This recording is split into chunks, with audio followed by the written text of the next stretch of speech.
اعوذ باللہ من الشیطان اللعین الرجیم بسم اللہ الرحمن الرحیم رب اشرح لی صدری ویسر لی امری واحلل عقدۃ من لسانی یفقہوا قولی ان اللہ وملائکتہ یصلون علی النبی یا ایھا الذین آمنوا صلوا علیہ وسلموا تسلیما۔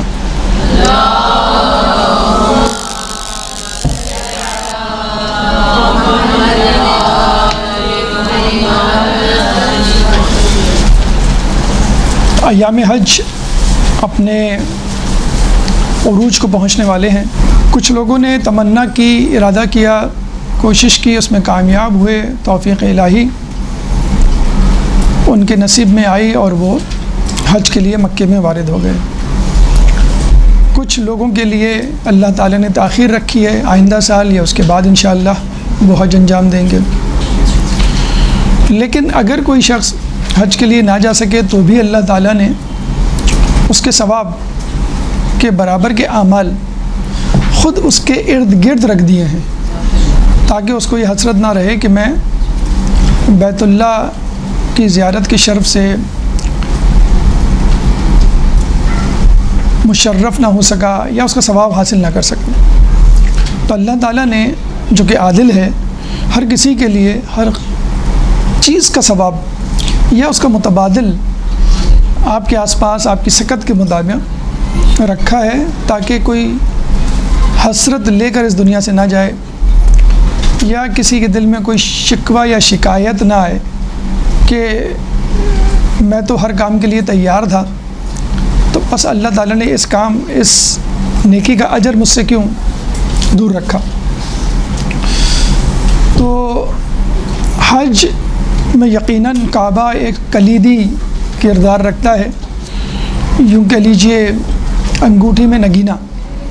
جب تک اس کعبے کی عظمت ہمارے ذہن میں اجاگر نہیں ہوگی، اس وقت تک چاہے ہم کعبے کے سامنے ہی کیوں نہ کھڑے ہو جائیں، اس کی وہ معرفت، وہ مسحور کن فضا یا اس کی حقیقت ہم پر آشکار نہیں ہوگی۔ تو جو جا رہے ہیں وہ بھی اور جو نہیں جا رہے وہ بھی اپنے ذہن میں کم از کم کعبے کی عظمت کو ذہن میں رکھیں۔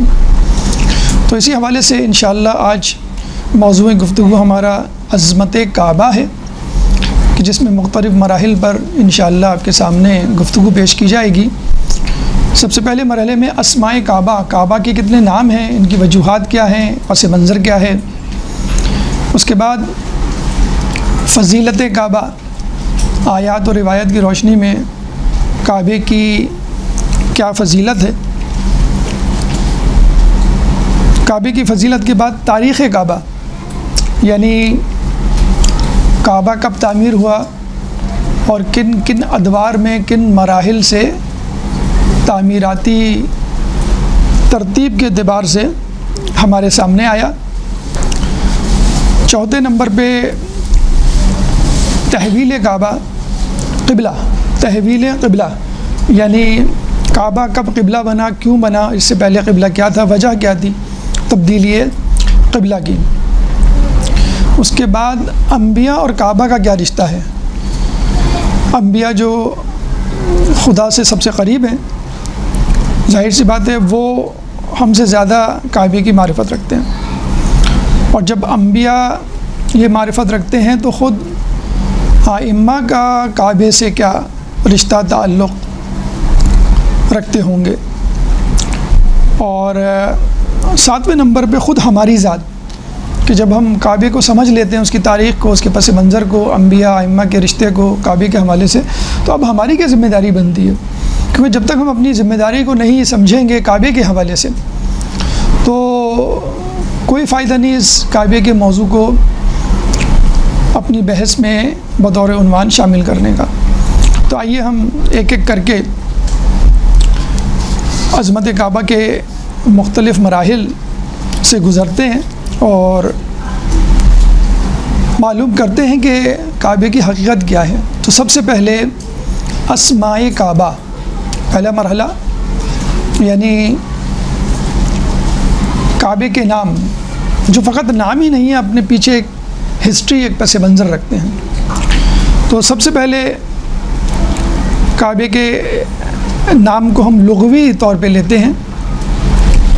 کعبہ اردو میں بھی ایک لفظ ہم استعمال کرتے ہیں مکعب، بلکہ انگلش میں بھی اس سے ملتا جلتا لفظ ہے کیوب، یعنی مربع۔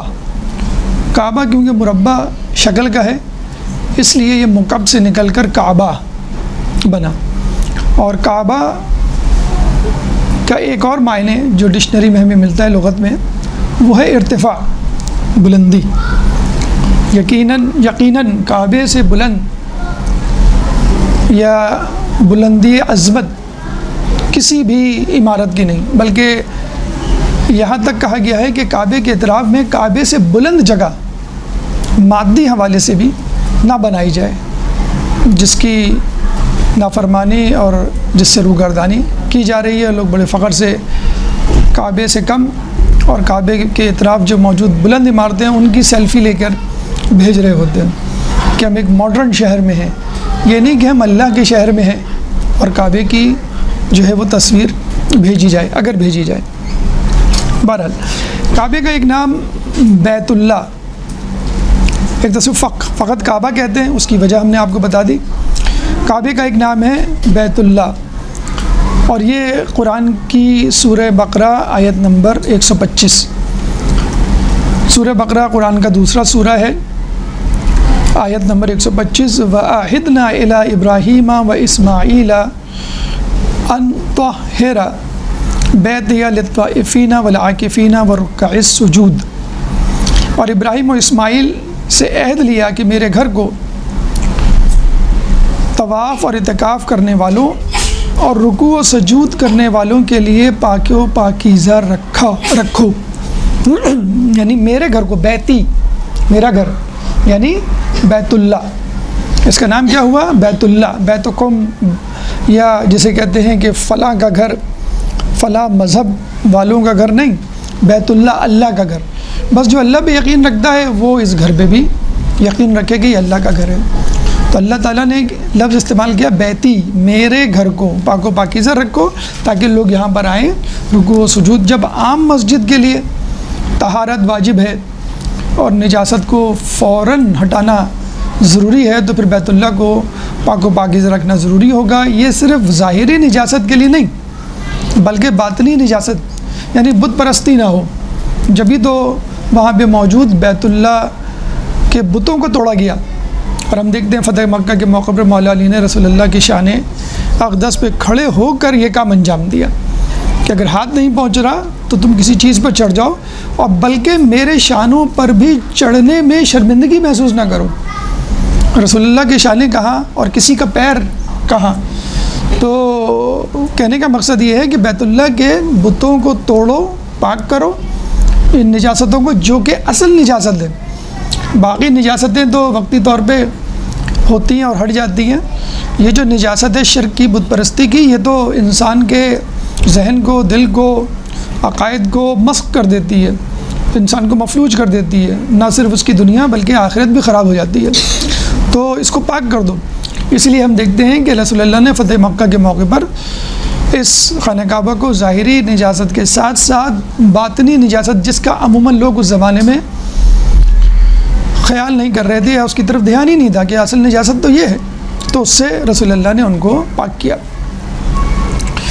تو یہاں پہ اچھا یہ ذہن میں رہے کہ جب ہم کہتے ہیں بیتی، یعنی اللہ نے کہا بیتی میرا گھر، یا جب ہم خود کہتے ہیں بیت اللہ اللہ کا گھر، تو ذہن میں ایک سوال آتا ہے، نیچرل قدرتی سوال، کہ جب میں کہتا ہوں میرا گھر تو اس کا مطلب میں اس میں رہتا ہوں۔ فلاں کا گھر، زید کا گھر، تو ہم کہیں گے ابھی زید اس میں رہتا ہے مثلا، تو کیا اللہ اس میں رہتا ہے؟ اللہ اس میں نہیں رہتا۔ پہلی بات تو یہ ہے کہ چار کونے والے گھر میں کیوں اللہ رہے؟ اللہ تو بہت بڑے محل میں، جب ایک عام بادشاہ بہت بڑے محل میں رہتا ہے تو وہ اتنے چھوٹے سے گھر میں کیوں رہے؟ دوسری بات ہے کہ اللہ جسم نہیں ہے کہ آپ اس کو مقید کر دیں، وہ کسی جگہ پر ہے، آپ اس کو دیکھنے جائیں، اس سے ملنے جائیں۔ جب آپ اس کو دیکھیں گے، جب آپ اس سے ملیں گے اور اس کے گھر جائیں گے، تو گھر تو خود محدود ہے، تو جب گھر محدود ہے تو اس میں رہنے والا شخص تو اور بھی زیادہ چھوٹا اور محدود ہوگا۔ وسع کرسیہ السماوات والارض، آیت الکرسی میں ہم پڑھتے ہیں نا، تو کچھ لوگ ظاہری معنی نکالتے ہیں کہ اللہ تعالیٰ کی کرسی وسیع ہے، تو وہ کہتے ہیں کہ اللہ تعالیٰ کی کرسی ہوگی جس پہ وہ بیٹھتا ہوگا. تو جب وہ بیٹھتا ہوگا تو اس کے ہاتھ بھی ہوں گے جو ٹیک لگائے ہوں گے، اس کے ہینڈل پہ، اس کے پیر بھی ہوں گے جو لٹک رہے ہوں گے. اچھا، جب اللہ کی کرسی ہے تو اس کا مطلب ہے اللہ کی کرسی اللہ سے بڑی ہے نا، جبھی تو اللہ اس میں سمو گیا، اس میں بیٹھ گیا. تو اللہ تو کرسی سے چھوٹا ہو گیا، کرسی بڑی ہو گئی، حالانکہ ہم کہتے ہیں اللہ اکبر. تو یہ سوچنا ہی حماقت ہے کہ اللہ کی کرسی کا مطلب یہ لوہے کی یا لکڑی کی کرسی. تو بس جس طرح ہم بیت اللہ کے لیے کہتے ہیں اللہ کا گھر، تو اللہ کا گھر کا مطلب یہ نہیں کہ اللہ اس میں رہتا ہے، آپ ناک کریں، بیل بجائیں تو اللہ دروازہ کھولے گا. تو جب بیت اللہ اللہ کا گھر نہیں ہے حقیقی طور پہ، تو یہ آیت الکرسی میں جو لفظ کرسی استعمال ہوا ہے، ہمارے یہاں نہیں، غیر شیعہ مکاتب میں وہ کہتے ہیں واقعی اللہ کی کرسی ہے جس میں اللہ بیٹھا ہوا ہے. اور اللہ جو ہے وہ جب بیٹھا ہوا ہے تو ہم کہیں گے وہ محدود ہے، وہ کرسی سے چھوٹا ہوا جبھی تو اس میں سمو گیا. تو کہتے ہیں نہیں، اللہ اس میں اتنا پھیلا ہوا ہے کہ اس کا گوشت لٹک رہا ہے اور وہ جو ہے دائیں بائیں کرسی سے بڑا ہو گیا ہے. یہ کتابوں میں مذکور ہے غیروں کی. تو وہ اسے کہتے ہیں نا کہ اگر آپ کو کسی کا جھوٹ اگلوانا ہو تو اس سے سوالات پوچھیں مزید 2-4. بچہ جھوٹ بولتا ہے، ہم 2-4 سوال پوچھتے ہیں تو وہ گھبرا کے کچھ نہ کچھ غلط، اتنا غلط بولتا ہے کہ وہ واضح ہو جاتا ہے، وہ خود کہتا ہے کہ ہاں میں غلط بول رہا ہوں. بہرحال تو یہ تمام چیزیں اللہ تعالیٰ کے لیے منسوب کر دی گئی ہیں کہ جسم ہے اور آرگنز ہیں، اعضاء ہیں، تو پھر اس کا دل بھی ہوگا، جگر بھی ہوگا، پھر ہم کہیں گے اس کو ہارٹ اٹیک بھی ہو سکتا ہے. جب وہ دیکھتا ہے اپنی امت کو نافرمانیاں کرتے ہوئے، وہ غضب میں آ جاتا ہے، جلال میں آ جاتا ہے، تو پھر جلال میں آگے آدمی کو یہی چیزیں ہوتی ہیں. تو اللہ تعالیٰ ان چیزوں سے مبرہ اور مستثنیٰ ہے. نسبت ہے کہ مثلاً اگر تم اللہ سے ملنا چاہتے ہو، تکلیف برداشت کرنا چاہتے ہو، تو تم اللہ کے گھر چلے جاؤ. اللہ کے گھر جانے کا مطلب ہے تم اللہ سے مل لیے. اچھا، دیکھا جائے تو اللہ کا گھر یعنی کعبے سے بڑا گھر تو عرش الہی ہے، تو وہاں پہ اللہ کو ہونا چاہیے. بیت اللہ میں تو بعد میں ہونا ہوگا. تو اللہ جو عرش الہی کیا ہے، وہ کیا ڈوئل نیشنلٹی ہے اللہ کے پاس؟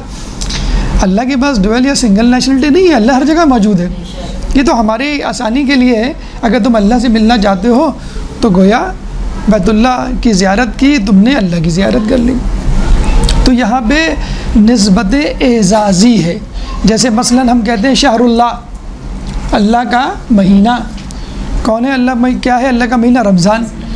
تو وہ کیا اللہ ہی کا مہینہ؟ اس نسبت ہے. نسبت کا مطلب ہے کہ یہ میرا مہینہ ہے، اس میں تم روزے رکھو، اس میں عبادت کرو، اس کی جزا میں ہی دوں گا، مجھے ہی معلوم ہے.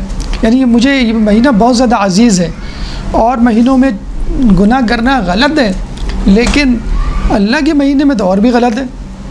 آپ جو ہے وہ گندگی پھیلائیں، آپ جو ہے جھوٹ بولیں، گالم گلوچ کریں، کسی بھی جگہ غلط ہے. لیکن گھر میں ابو کے سامنے، امی کے سامنے، بزرگوں کے سامنے اگر وہی زبان استعمال کریں تو اور بھی زیادہ غلط ہے. تو اللہ کا گھر ایک نسبت اعزازی ہے. بیت اللہ اللہ کا گھر. اچھا، نمبر 3 بیت اللہ کا ایک اور نام ہے بیت المحرم. ربنا سورہ ابراہیم آیت نمبر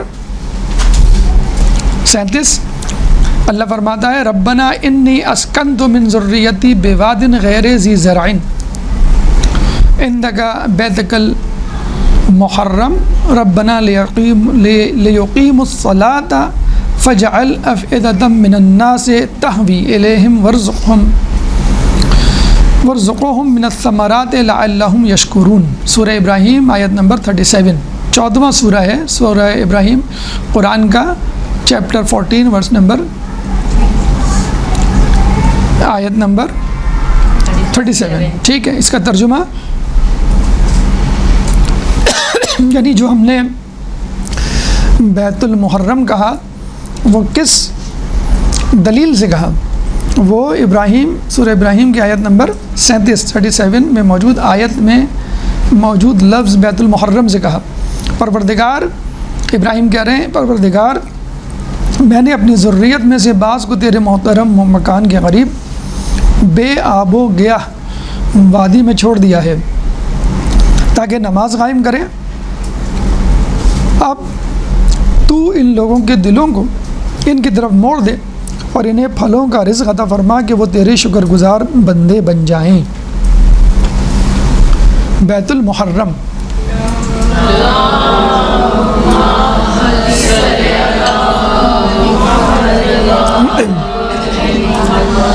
اللہ کے رسول ابراہیم نے اس کو بیت المحرم کہا، جہاں پہ ہر چیز حرام ہو جاتی ہے، لڑنا تو ہے ہی حرام.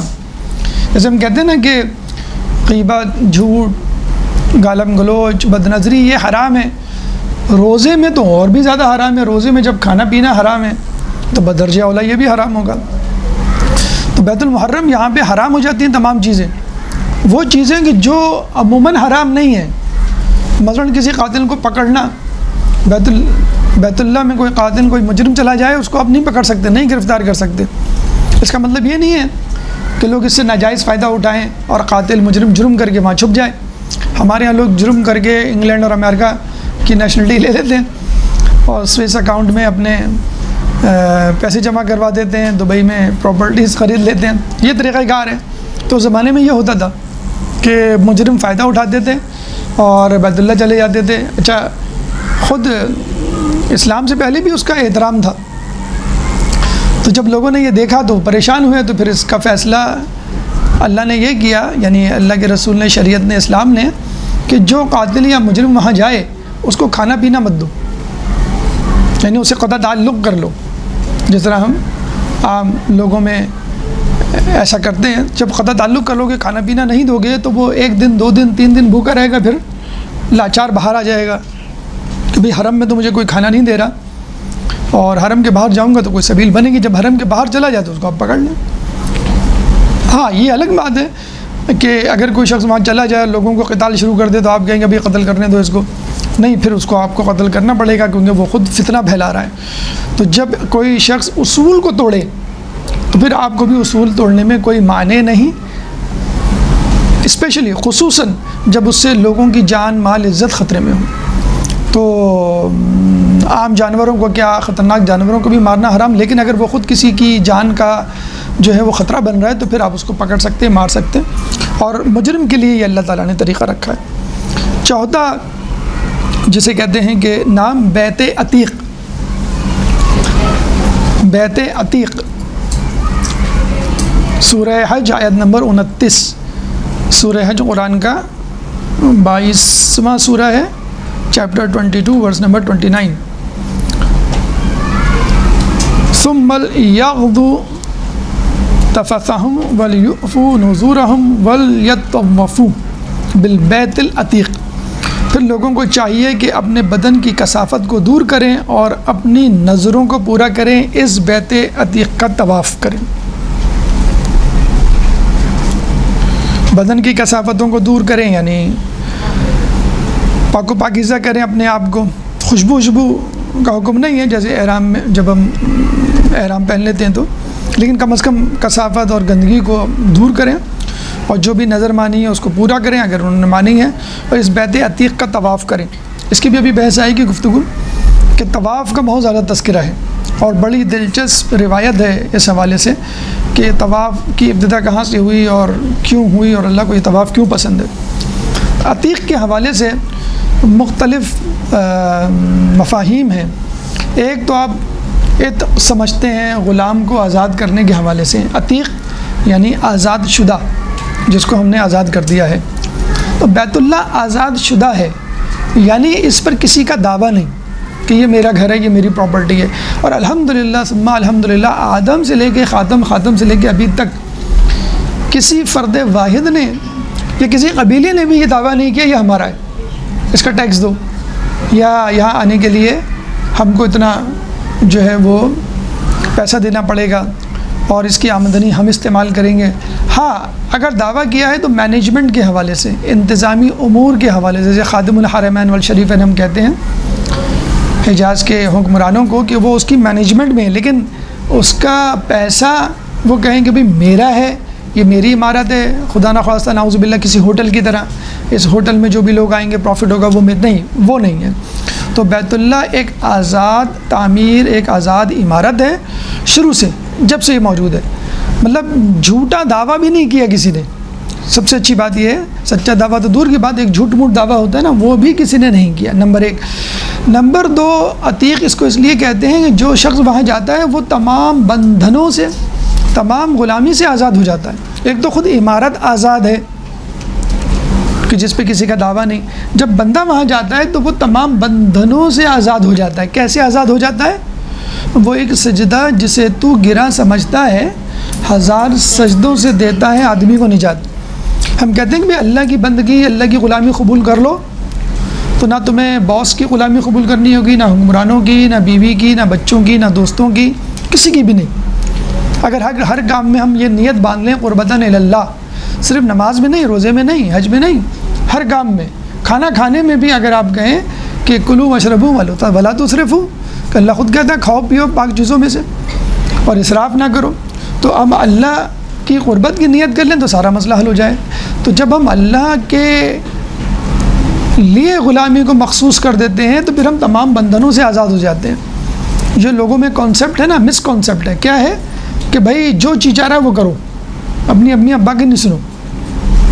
مذہب امریکہ کینیڈا میں تو اس سے بڑھ کے بات کی جاتی ہے کہ آپ کسی کی نہ سنیں، مذہب کی بھی نہ سنیں، امی ابا کی بھی نہ سنیں، مذہب کی بھی نہ سنیں، چاہے مسلمان ہوں چاہے کرسچن ہوں، مسلمان ہوں تو قرآن کی نہ سنیں، عیسائی ہیں تو آپ بائبل کی نہ سنیں، اپنی سنیں، اپنے دل کی، جو آپ کا جی چاہ رہا ہے۔ تو اس طرح تو دیکھا جائے ہم نفس کے غلام بن گئے۔ غلامی تو اختیار کی نا آپ نے، بھئی ایک اللہ کی غلامی ہے، ایک نفس کی غلامی ہے۔ اچھا جو تیسری قسم ہے، کیٹیگری ہے، وہ تو اور بھی اس سے بدتر ہے، وہ ہے لوگوں کی غلامی، امریکہ کی غلامی، IMF کی غلامی، آس پاس جو لوگ ہیں ان کی غلامی۔ بھئی وہ ایسا چل رہا ہے، ایسا کیوں بنا، بھی آج کل یہ چل رہا ہے، یہ فیشن میں ہے مثلا، یہ کیوں کر رہا ہے، بھئی آپ میری دوست نے یہ کیا، تو یہ لوگوں کی غلامی ہوئی، اور بھی زیادہ غلامی ہوں، نہ اللہ کی غلامی، نہ آپ اپنے آپ کو خوش کر رہے ہیں، نہ اللہ کو خوش کر رہے ہیں، آپ لوگوں کو خوش کر رہے ہیں۔ تو جاہل طبقہ تو اور بھی زیادہ بیچارہ وہ ہے محکوم۔ سب سے اچھی غلامی اللہ کی غلامی ہے، آپ کو کوئی فکر ہی نہیں ہے کب سونا ہے۔ 10 بجے کتنا لوگ ٹائم ٹیبل بناتے ہیں، کنفیوز کرتے ہیں اپنے آپ کو، گھر والوں کو۔ کبھی آپ کہتے ہیں نہیں امی بس میں 10 بجے سویا کروں گی صبح، نہیں میں 2 بجے سوؤں گا، اتنے بجے اٹھ جاؤں گا۔ بھئی آپ یہ دیکھیں خدا کیا کہتا ہے، کس میں کنوینئنس ہے۔ اللہ کی شریعت کی پابندی کرنے میں کون سا ٹائم ٹیبل سوٹیبل ہے؟ آپ کی فجر نہ چھوٹے، آپ کی نماز شب افضل وقت نہ چھوٹے، کیا ہے؟ اب آپ خود اندازہ لگا لیں۔ دیر سے سو کے بھی آپ اٹھ سکتے ہیں، ٹھیک ہے آپ کی مرضی، جلدی سو کے آپ اٹھ سکتے ہیں، کنوینئنٹ ہے تو آپ کی مرضی۔ اللہ کی رضا کو مقدم رکھیں بس آپ، عبادت میں بھی اور معاملات میں بھی۔ تو جو شخص کعبے کے پاس آتا ہے اب وہ رولز ریگولیشن کا پابند نہیں ہے، وہ اس کا غلام، اس کا آقا بھی اس کو کچھ نہیں کہہ سکتا کہ جیسے میں عبادت کر رہا ہوں ویسے کرو، جیسے میں مناسک حج ادا کر رہا ہوں تم ویسے کرو۔ حتیٰ کہ بنو امیہ بنو عباس کے جب بادشاہ آتے تھے تو ان کو اپنی اوقات کا پتہ چل جاتا تھا۔ ہشام بن عبد الملک آیا تھا نا، بڑا سینہ تان کے اور اکڑتے ہوئے، جب اندر آیا تو اتنی بھیڑ بھاڑ کہ ہشام کو لوگ پہچانتے ہی نہیں۔ وہ سمجھا یا آؤں گا تم لوگ سلام کریں گے اور مجھے کہیں گے آئیے، راستہ دیں گے۔ اب وہ بڑی دھکم بیل میں پریشان، حالانکہ بادشاہ تھا، سب کو پتہ یہ بادشاہ ہے، لیکن عجیب اس کی ہیبت ہے کعبے کی کہ اللہ کے سامنے تو کوئی بادشاہ نہیں ہے نا، بس اللہ بادشاہ۔ لیکن ہشام نے دیکھا اسی اثنا میں جب وہ سوچ رہا تھا مجھے کوئی راستہ نہیں دے رہا، میں خود یہاں کھڑا ہوا ہوں، تو ایک شخص آیا، بزرگ لوگوں نے اس کو راستہ دینا شروع کر دیا، کیونکہ اس کو اللہ سے نسبت تھی نا۔ ہشام اور دوسرے لوگوں کی نسبت سب سے زیادہ اللہ سے قریب تھا، تو اللہ نے خود بلا لیا، جس طرح ایک میگنیٹ لوہے کو کھینچتا ہے نا، تو اس کے لیے راستہ خود بن گیا امام زین العابدین علیہ السلام کے لیے، اور وہ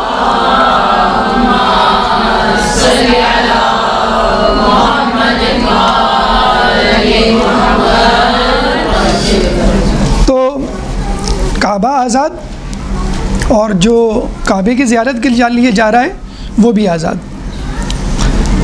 بلکہ ایک روایت ہے، امام سے کسی نے پوچھا کہ کعبے کو بیت عتیق کیوں کہتے ہیں، تو آپ نے فرمایا روئے زمین پر جو گھر بھی ہے اس کا کوئی مالک ہے اور اس میں کچھ رہنے والے ہوتے ہیں، لیکن اس گھر کا اللہ کے سوا کوئی مالک نہیں، وہ آزاد ہیں۔ پھر فرمایا اللہ نے زمین سے پہلے سے پیدا کیا اور زمین کو اس کے نیچے بچھایا۔ اچھا یہ بھی ایک عجیب بات ہے کہ senior most construction, senior most building دنیا میں وہی تھی، تو سینیورٹی کے اعتبار سے بھی آپ پر لازم ہے اس کا احترام کریں۔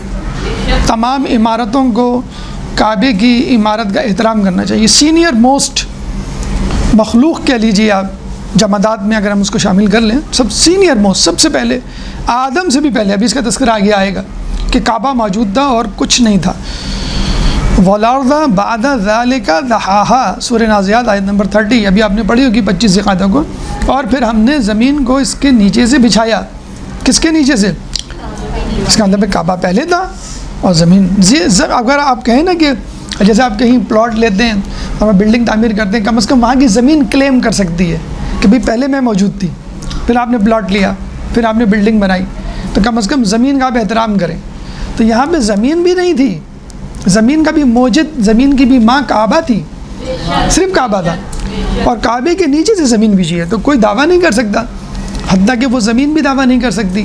بڑی نہ سمجھ میں آنے والی بات ہے کہ کوئی عمارت ہو، ہم اس کو بنائیں اور وہاں پہ زمین ہی موجود نہ ہو. تو یہ اللہ تعالیٰ کی کرامت ہے کہ اللہ تعالیٰ نے کعبے کو زمین سے پہلے بھی بچھایا.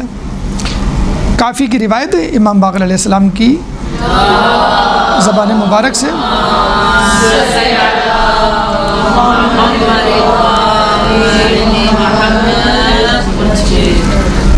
ایک تو آزاد اور ایک ہے اولا. عتیق کا ایک اور معنی ہے بمعنی اولا. ان اول بیت وضع للناس للذی،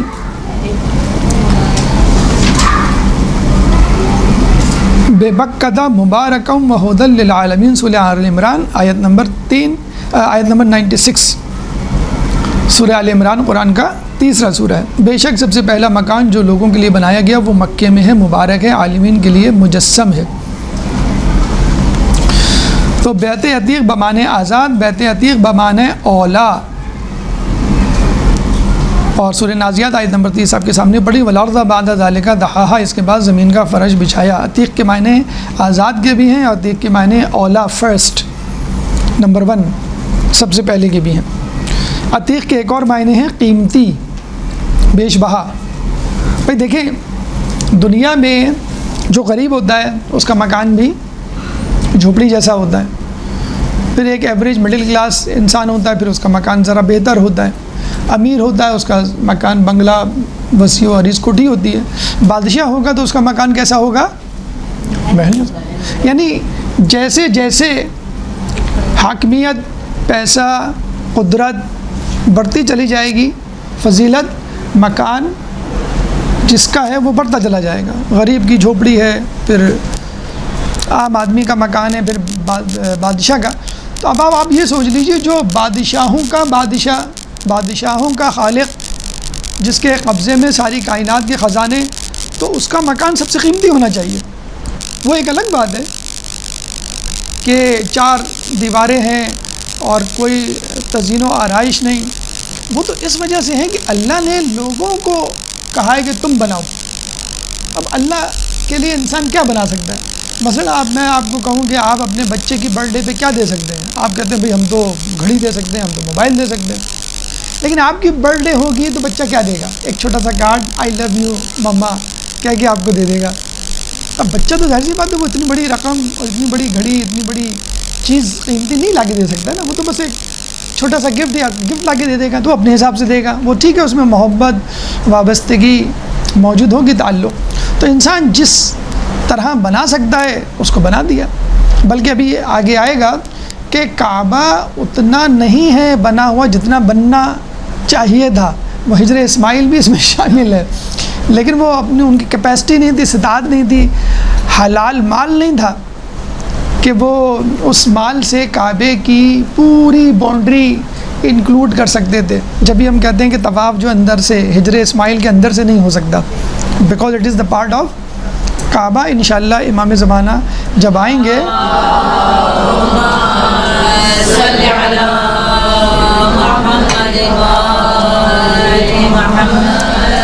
تو بیش بہا ایک معنی عتیق کے یہ بھی ہیں.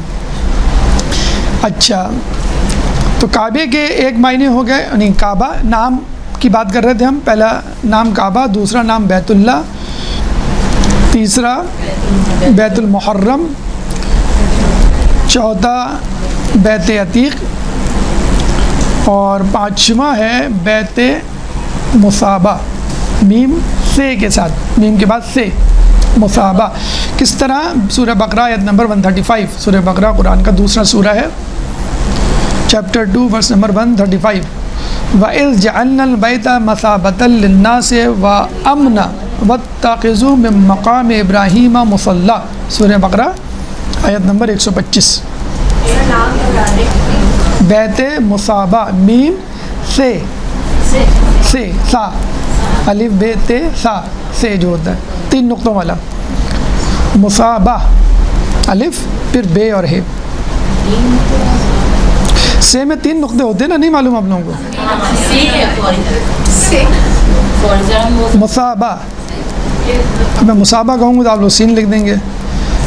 بیت مصابہ، ٹھیک ہے. اچھا، ثوب کسے کہتے ہیں؟ ویسے تو ہم ثوب ہم سمجھ رہے ہیں مصابہ ثواب، نہیں، ثوب کہتے ہیں اپنی اصلی حالت میں پلٹنا. مصابہ وہ جگہ جہاں پر اب ہم اپنی اصلی حالت میں پلٹتے ہیں. اور یہ حقیقت ہے کہ دیکھیں، جب آپ مسجد جاتے ہیں نا، زیارت کرنے جاتے ہیں، مسجد جاتے ہیں، مجلس میں بیٹھتے ہیں، تو آپ کو اپنی حقیقت کا پتہ ہوتا ہے میں کون ہوں. میں مسلمان ہوں، میں مومن ہوں، میں بندہ خدا ہوں، میں ولایت علی کا پیروکار ہوں. تو پھر آپ کو اپنی ذمہ داریاں سمجھ میں آ جاتی ہیں. تو یہ تو وسیلے ہیں جو ہمیں خدا سے ملاتے ہیں. مجلس میں بیٹھ کے اہل بیت کی معرفت کے ذریعے سے خدا تک پہنچتے ہیں. اور وہاں تو سامنے کعبہ موجود ہے. یعنی جو وسیلہ ہے، ویسے تو وسیلہ یعنی ائمہ ہمارے سامنے تو نہیں ہے، ذکر ہم سنتے ہیں بس، لیکن یہاں تو وسیلہ ہمارے سامنے ہے، بالکل آنکھوں کے سامنے. کعبے کی دیواریں ہیں. اب کیا حجت رہ گئی اللہ کو پہچاننے کی یا اللہ کو سمجھنے کی؟ کوئی حجت نہیں رہ گئی. تو یہ وہ جگہ ہے جہاں پہ انسان کو اپنا آپ صحیح نظر آ جاتا ہے کہ میں کون ہوں اور یہ کیا ہے، اس کا مالک کون ہے اور وہ میرا کیا ہے. میں مخلوق ہوں، وہ میرا خالق ہے، اس نے مجھے بنایا ہے، اس نے اشرف المخلوقات میں ڈھالا ہے، اس نے مجھے نعمتیں دی ہیں. اب میری کیا ذمہ داری ہے؟ اس کا شکر ادا کرنا. شکر کیسے ادا کیا جاتا ہے؟ اس کا کم از کم شکر کا لیول کیا ہے؟ اس کو ناراض نہیں کرنا. جیسے امی ابو کا آپ شکر کیسے ادا کر سکتے؟ نہیں ادا کر سکتے. ایک شخص نے اپنی ماں کو کندھے پہ بٹھا کر حج کروایا، from the house till the house, home to home delivery سے کہتے ہیں نا. گھر سے لے کے گیا اور پھر گھر پہ لا کے ڈراپ کیا اس نے، اور طواف اور سعی، عرفہ، مزدلفہ، رجب، تمام جگہوں پہ کندھوں پہ بٹھا کے بڑے فخر سے آگے کہہ رہا ہے کہ یا رسول اللہ، میں نے ماں کی ممتا کا، ماں کی خدمت کا حق ادا کر دیا. رسول نے کہا تجھے جنتے ہوئے جو درد کی ٹیسوں میں سے ایک ٹیس، ایک چبھن جو اس کو ہوئی تھی، اس کا بھی حق ادا نہیں کیا. تو انسان کو پتہ چل جاتا ہے کہ یہ جہاں میں ہوں وہ کس کا گھر ہے، وہ کون ہے، میں کون ہوں اور میری ذمہ داری کیا ہے. اب میں اپنے آپ کو خدا سمجھتا رہا ہوں. جیسے ہم گھر میں اپنے بچوں کے ساتھ یہ جملہ بول دیتے نا کہ بھائی مثلاً یہ شادی نہیں ہو سکتی. کیوں بھائی؟ میں نے کہہ دیا، یعنی آپ خدا ہیں.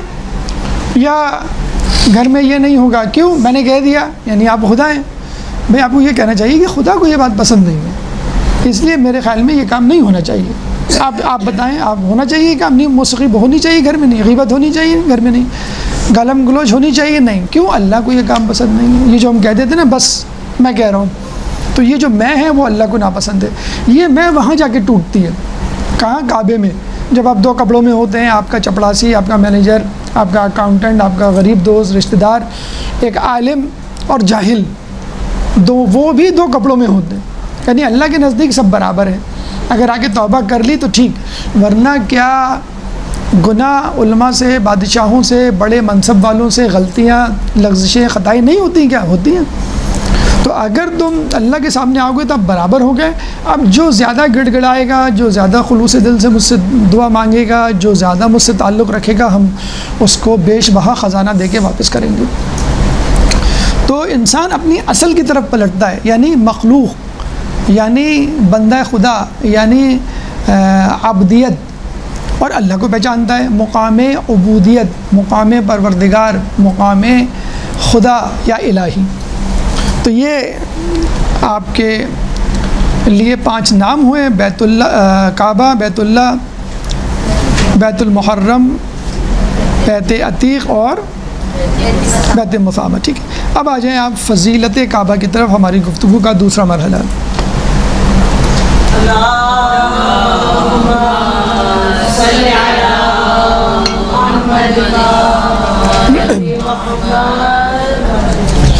دیکھیں، جیسے ابھی ہم نے آپ کو بتایا کہ the most senior building, the most senior مخلوق، سب سے پہلی چیز شے تو کسی چیز کو بھی کہہ سکتے ہیں نا. شے یعنی انسان، شے یعنی جانور، شے یعنی پودے، شے یعنی جمادات، پتھر وغیرہ. تو کوئی بھی چیز جو بنی ہے دنیا میں وہ کعبہ ہے. اور اگر گھر ہم کہیں تو اور بھی ایک تو معنوی چیز ہو جاتی ہے نا. ایک پتھر بنا ہے تو ہم کہیں گے بھائی اس کی کیا حیثیت، کیا حقیقت، کیا فائدہ. ایک گھر تو اس کا ہم سمجھ میں آئے گا، ہاں بھائی گھر کا مالک اور گھر میں موجود چیزیں اور گھر کی فضیلت، یہ تمام چیزیں. تو سب سے پہلے فضیلت کعبہ کی کیا ہے؟ یہ اولین گھر ہے جس کے لیے قرآن میں اللہ تعالیٰ سورہ آل عمران آیت نمبر 96 97 میں فرماتا ہے ان اول بیت وضع للناس للذی ببکۃ مبارکا وہدی للعالمین فیہ آیات بینات مقام ابراہیم ومن دخلہ کان آمنا وللہ علی الناس حج البیت من استطاع الیہ سبیلا. بہت سارے پیغامات، بہت سارے فضائل اللہ تعالیٰ نے اس آیت میں آپ کے سامنے رکھ دیے ہیں اگر آپ دقت کریں. بے شک سب سے پہلا گھر جو لوگوں کے لیے بنایا گیا ہے وہ بکہ میں ہے. اچھا، لفظ بکہ استعمال ہوا، ابھی اس کی بھی تفصیل آگے آئے گی. مبارک ہے، عالمین کے لیے مجسم ہدایت ہے، اس میں کھلی ہوئی نشانیاں مقام ابراہیم ہے، اور جو اس میں داخل ہو جائے گا وہ محفوظ ہو جائے گا. اور اللہ کے لیے لوگوں پر اس گھر کا حج کرنا واجب ہے اگر اس کی استطاعت رکھتے ہوں، اس راہ کی استطاعت رکھتے ہوں. سورہ آل عمران آیت نمبر 96 97. اولا بیت وضع للناس، اولا پہلا گھر. اس آیت میں سب سے پہلے فضیلتوں کو تو ابھی آپ الگ ہٹائیں. قرآن کی ماشاءاللہ روایتوں میں آیا ہے کہ 14 یا 7 ظاہر، 7 یا 14 باطن معنی ہیں. آیت اللہ ناصر مکارم شیرازی کہتے ہیں کہ قرآن کی تفسیر ہر 2 سال بعد لکھی جانی چاہیے، کیونکہ بہت سی باتیں ہمیں وقتاً فوقتاً سمجھ میں آتی ہیں. بلکہ جب وہ لکھ رہے تھے تفسیر نمونہ 27 جلدوں پر مشتمل جو ہے، اب اس کا ایپ بھی آ گیا ہے. تو ابھی ہمیں ایک صاحب ملے تھے پچھلے دنوں، تو انہوں نے بتایا مجھے، بلکہ انہوں نے مجھے لنک بھی دیا، میں آپ کو بھیج دوں گا. کافی کا لنک ہے اس میں پوری کافی کی کتاب موبائل پہ موجود ہے، اس وقت میرے پاس موجود ہے. اسی تفسیر نمونہ ہے، وہ آپ کے موبائل میں موجود ہو سکتی ہے. ایپ آ گیا ہے، وہ آپ ایپ لے لیں، اس کو ڈاؤن لوڈ کر لیں، اور اس موبائل سے کافی کی ساری روایتیں اس وقت جو ہم نے لکھی ہیں اس میں وہ اسی موبائل سے دیکھ کے لکھی ہیں. تو بہرحال کیا ہم بات کر رہے تھے کہ ایک ناصر مکارم شیرازی کہتے ہیں کہ ہر 2 سال بھی لکھی جانی چاہیے. جب وہ کتاب تفسیر لکھ رہے تھے تو کہہ رہے تھے کہ پتہ نہیں کیا مسئلہ تھا. ٹیم تھی ان کے پاس 11 لوگوں کی، یعنی پوری جو کرکٹ ٹیم یا فٹ بال ٹیم جو بھی کہہ لیں ہم، جس میں ایک کھلاڑی، ہر کھلاڑی ہیرا تھا، نمونہ تھا، قابل تقلید تھا. Mohsin Kharati was one of them. Mohsin Kharati اس ٹیم کے ایک ممبر تھے جن کی خود تفسیر نور موجود ہے، جو خود ایران ٹی وی پہ 10,000 سے زیادہ قرآن کے درس دے چکے ہیں. تو آپ اندازہ لگا لیجئے کہ اس ٹیم کے ممبر میں ایک محسن خراتی، جس کی کتاب مکتبہ اہل بیت بڑی مشہور کتاب ہے عقائد پہ. تو کہتے تھے کہ پوری ٹیم بیٹھتی تھی ہر ہفتے اور ہم پریشان ہو جاتے تھے کہ اب کتنے معنی نکلیں گے. پوری ٹیم کے جو ممبرز ہیں وہ لکھ کے لاتے تھے ہر آیت کی تفسیر، ہر ایک کو پوائنٹ آف ویو دے دیا تھا. تم اس کی روایت تلاش کرو، تم اس کی تاریخ، تم اس کا نشان نزول، تم اس کا مقام جو بھی ہے. تو انہوں نے پھر یہ فیصلہ کیا فی الحال ہم ایک ڈیڈ لائن لکھ کر رکھ کر اس کو چھاپ دیتے ہیں. یعنی مثلا 1 سال تک جتنا کچھ مواد ہم شامل کرنا چاہیں گے کر دیں گے، اس کے بعد اپ ڈیٹ کرتے رہیں گے، جیسے ہمارے یہاں سافٹ ویئر اپڈیٹس ہوتے ہیں نا کمپیوٹر کے. تو پھر انہوں نے یہ کہا ورنہ وہ ابھی تک نہیں لکھی جاتی کہ قرآن کو سمجھنا اور مکمل طور پہ فاسألوا اہل الذکر، ہم اہل ذکر تو نہیں ہے نا، تو جو اہل ذکر ہیں وہ جانتے ہیں 100%، کوئی کلیم نہ کرے کہ میں جانتا ہوں 100%۔ تو اب یہ آیت بظاہر فضیلت ہے، لیکن اس میں کتنے کتنے جوابات۔ پہلا جواب جو آپ کو سن کے خوشی بھی ہوگی، حیرت بھی ہوگی، اولا بیت وضع للناس، یہودیوں کو اللہ نے جواب دیا ہے۔ یہ بڑے تکبر سے کہتے تھے کہ ہمارا بیت المقدس سب سے پہلا گھر ہے۔ کب سے ہے؟ سلیمان علیہ السلام کے زمانے سے۔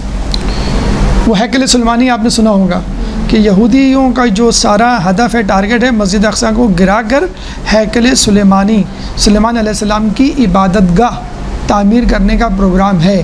اور ان کی کتابوں میں ہے کہ جس نے یہ ہیکل سلیمانی تعمیر کروا دیا، اس کے بعد اس کی حکومت یعنی یہودیوں کی حکومت ہوگی اور یہودی ہی تعمیر کریں گے اس کو۔ اس کے علاوہ وہاں پہ ایک چرچ بھی ہے جو عیسیٰ علیہ السلام، مریم علیہ السلام سے منسوب ہے، تو عیسائی بھی ان کے ساتھ ہیں۔ بیچارے مسلمان جو ہیں وہ فلسطینی سائیڈ میں ہو گئے، تو ان کو بڑا زعم تھا۔ اچھا اتفاق دیکھیے، اللہ تعالیٰ کا بھی یہ ایک امتحان تھا کہ اللہ تعالیٰ نے مسلمانوں کو قبلہ بیت المقدس کی طرف کہا کہ آپ نماز پڑھیں۔ اس میں یہودیوں کی بھی آزمائش ہو گئی اور مسلمانوں کی بھی آزمائش ہو گئی۔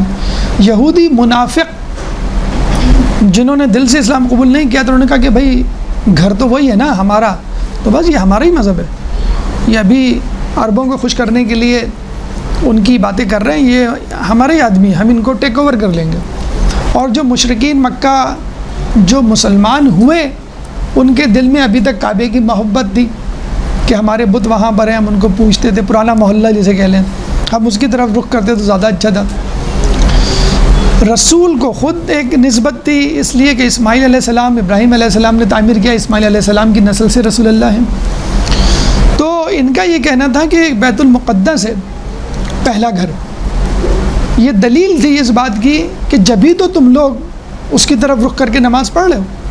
تو اللہ تعالیٰ نے اس آیت میں واضح کیا، نہیں آپ غلط ہیں، پہلا گھر اولا وضع للناس بیت ببکہ، بکہ ہے یعنی مکہ ہے، جو مکے میں ہے، وہ گھر نہیں جو بیت المقدس میں ہے، بلکہ مکے میں ہے پہلا گھر۔ اور پھر آگے ایک اور آیت آئے گی قبلہ کی تحویل کے حوالے سے۔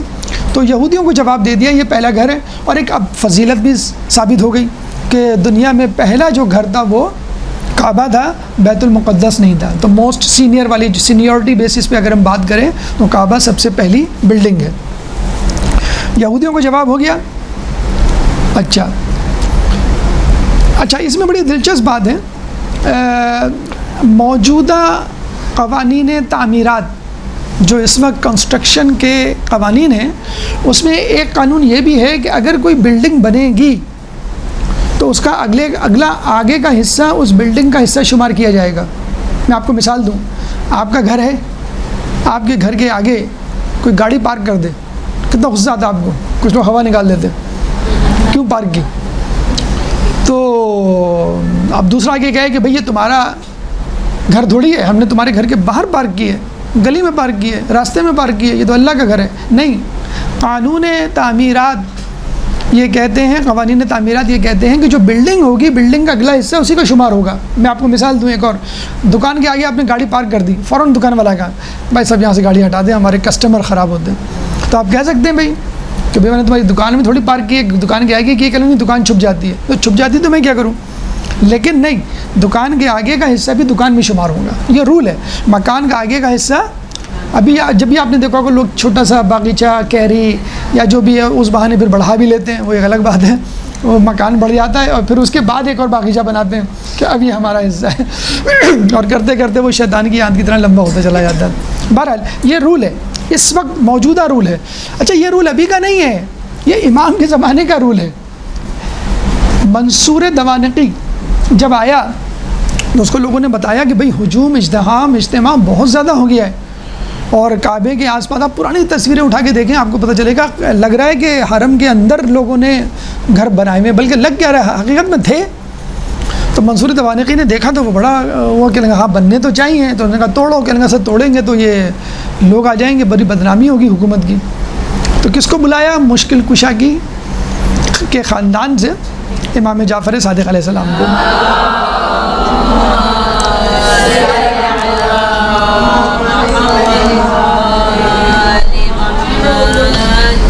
اچھا اب دیکھیے امام نے کیا خوبصورت دلیل دی. امام نے کہا کہ یہ بتاؤ، امام سے اس نے پوچھا ہم کیا کریں، مکان توڑنے ہیں ہم کو، اور یہ کعبہ ہے اور کعبے کے بالکل آس پاس بنے ہوئے ہیں. تو امام نے کہا ان سے یہ پوچھو ان کے گھر کے آگے کا حصہ ان کا اپنا ہے یا حرم کا ہے؟ تو سب نے کہا نہیں حرم کا ہے، ہم تو حرم میں ہیں، حرم کے اندر ہیں. تو امام نے کہا تو اس کا مطلب ہے حرم پہلے تھا، یعنی کعبہ پہلے تھا، تم نے بعد میں حرم میں اپنے گھر بنائے، اس لیے یہ ناجائز ہے. تو امام نے پھر ان گھروں کو توڑوایا. اچھا ایک اور بات سنیے، صرف یہ رول نہیں ہے کہ کوئی تعمیر ہوگی، کنسٹرکشن ہوگی، اس کا اگلا حصہ اس عمارت کا حصہ سمجھا جائے گا، ٹھیک ہے. یہ بھی ایک رول ہے، جو ضرورت اس بلڈنگ کی ہے، اگر اس ضرورت کے لیے جتنا حصہ آگے کا درکار ہوگا وہ اس بلڈنگ میں شامل ہوگا. مثال دوں میں آپ کو، ایک بڑا شاپنگ سینٹر ہے، تو اس کا جو آگے آپ کے گھر کے آگے کے حصے کے برابر تھوڑی ہوگا، بہت بڑا ہوگا نا، کیونکہ اس میں پارکنگ کی کتنی جگہ درکار ہوگی. کچھ بلڈنگز کے تو میدان ہوتے ہیں باقاعدہ، آپ نے دیکھا ہوگا، گراؤنڈ پارکنگ ہوتی ہے جس میں وہ گراؤنڈ پارک کرتے ہیں، تو اس کا حصہ اس سے بھی زیادہ. اس کا مطلب کیا ہوا، اس عمارت کی ضرورت کے مطابق اس کا اطراف مخصوص کیا جائے گا. یعنی فرض کر لیجئے زیارت کو 1000 لوگ آ رہے ہیں، تو ان کی رہائش کا بندوبست بھی تو کرنا ہے ہم کو. وہ کہاں کریں گے؟ ہم اطراف میں کریں گے. تو 1000 افراد کی رہائش کا بندوبست اطراف میں ہونا چاہیے، تو ان کو خالی کریں آپ. اب یہ بات کہیں جا کے لوگوں کو سمجھ میں آ رہی ہے، تو وہاں پہ وہ ہوٹل وغیرہ بنانا شروع کر دیے انہوں نے کہ ہاں قریب وہ جوار میں لوگ ہوں تاکہ زیارت میں آسانی ہو. نمبر 1 عمارت کے آگے کا حصہ اس کا حصہ ہے. نمبر 2 عمارت کی ضرورت کے مطابق وہ حصہ متعین کیا جائے گا کتنا بڑا ہو. تو یہی بات پھر مہدی عباسی آیا اور اس نے جو ہے پھر دیکھا کہ اور وسعت چاہیے، تو اس نے اس وقت کے امام موسیٰ کاظم علیہ السلام کو بلایا. اللہم صلی علی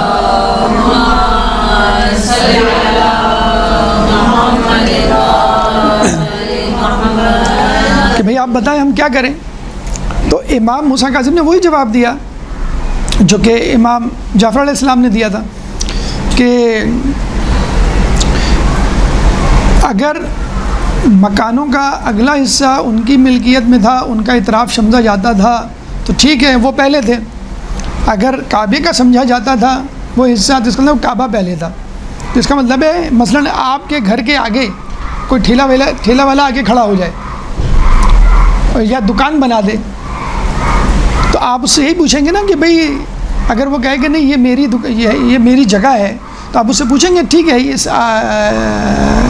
آپ کی دکان کے آگے کا حصہ کس کا ہے؟ کہنے کا پتہ نہیں. وہ تو یہی کہے گا کیونکہ وہ تو خود جگہ گھیر کے بیٹھا ہے.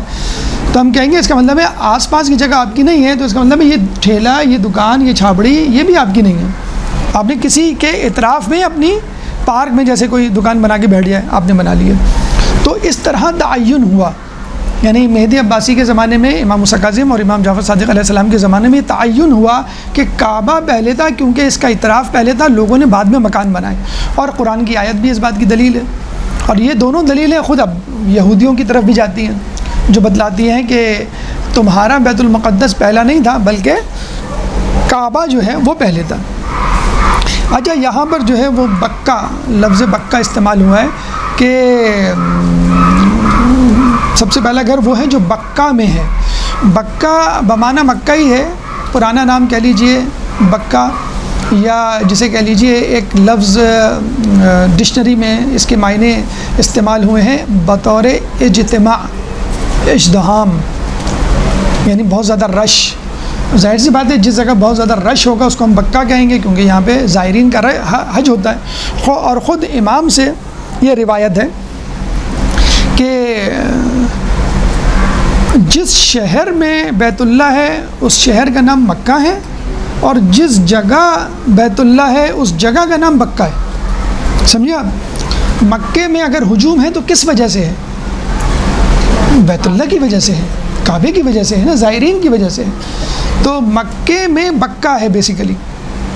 اور بکہ وہی حرم والی جگہ جہاں پہ زائرین کا میکسیمم رش ہوتا ہے. مکے کے اعتراف میں تو اتنا نہیں ہوتا نا, یا کم ہوتا ہے بنسبت حج کے.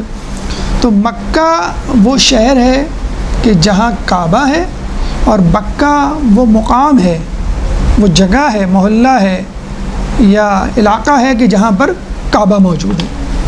تو مکے میں بکہ ہے اور بکے میں کعبہ ہے, جو لفظ یہاں پہ استعمال ہوا ہے. نمبر 2, کعبے کی فضیلت, یہ مبارک گھر ہے. مبارکن لفظ استعمال ہوا ہے, مبارک یعنی برکت.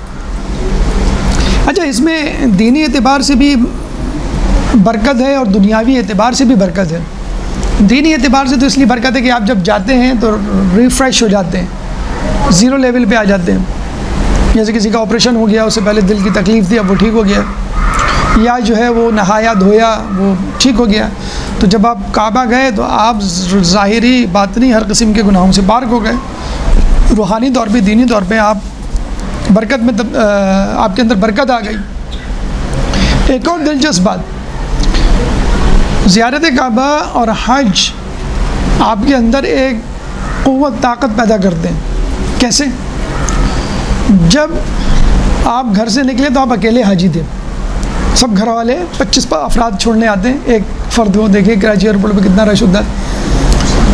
ایک فرد ہوتے ہیں نا, آپ گھبرا رہے ہوتے ہیں, ڈر رہے ہوتے ہیں کیسے ہوگا حج, اور سب لوگ گھر میں ہیں, میں اکیلا جا رہا ہوں. خواتین ہیں تو اور بھی زیادہ پریشان, ٹینشن میں کہ کیسے جائیں گے. ایئرپورٹ پہ پہنچتے ہیں تو 200-250 افراد آپ کے کاروان کے کھڑے ہوتے ہیں, آپ کو ایک حوصلہ ہو جاتا ہے. اور جو تکبر ہے, انا ہے, اس پہ ایک چوٹ پڑتی ہے. Don't try to be smart. یہ نہ سمجھو کہ تم اکیلے حاجی ہو, تم اکیلے حج کرنے جا رہے ہو, تم اکیلے زیارت کرنے جا رہے ہو. دیکھو تمہارے جیسے اور بھی ہیں. پھر جب وہ جدہ ایئرپورٹ پہ اترتا ہے تو ترکی سے, ایران سے, عراق سے, افغانستان سے, انڈونیشیا سے سب لوگ آئے ہوئے ہوتے ہیں. وہ کہتے ہیں یہ کون ہے, یہ سب حج کرنے آئے آپ کی طرح. تو ایک قوت طاقت پیدا ہوتی ہے. اچھا, اتنے سارے لوگ ہیں جو میری طرح پاگل مجنون اتنے عرصے سے پیسے جمع کر رہے ہیں, اتنے عرصے سے خواب دیکھ رہے ہیں, ماشاءاللہ پھر تو بہت مزہ آئے گا. پھر آپ جب عرفہ کے میدان میں یا مکے میں پہنچتے ہیں تو آپ کہتے ہیں تو جگہ ہی نہیں ہے. کہتے ہیں نا کہ ہر دور میں حج کی الگ آزمائش تھی. یعنی ایک زمانے میں سفر ایک آزمائش تھی کہ سفر کیسے گزرے گا.